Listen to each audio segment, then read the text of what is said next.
D G I S P R ने कहा कि मार्का हक में भारत का मुंह काला होता पूरी दुनिया ने देखा। भारत ने पाकिस्तानी शहरियों को टारगेट करने की कोशिश की, उसके पास कोई सबूत था तो सामने लाता। पाकिस्तान खुद कार्रवाई करता।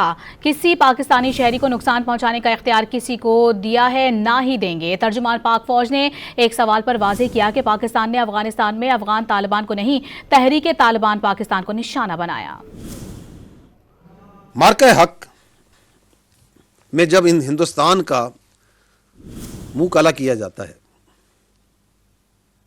और दुनिया देखती है कि किस तरह पाकिस्तान की आवाम बुनियानो मरसूस बन के पूरी रियासत ना सिर्फ उसके आगे खड़ी होती है बल्कि उसको वो ज़रूरी सबक सिखाती है जो सिखाना ज़रूरी था। हिंदुस्तान कौन होता है कि पाकिस्तान के किसी शहरी को गज़न पहुंचाए? ये किसने उसको हक दिया?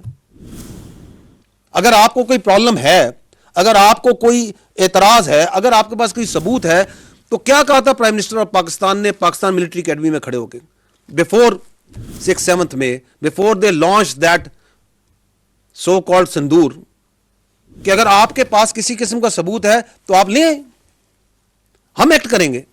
आप हमें नहीं देना चाहते, किसी थर्ड पार्टी को दे दें, किसी न्यूट्रल पार्टी को दे दें। They didn't have any.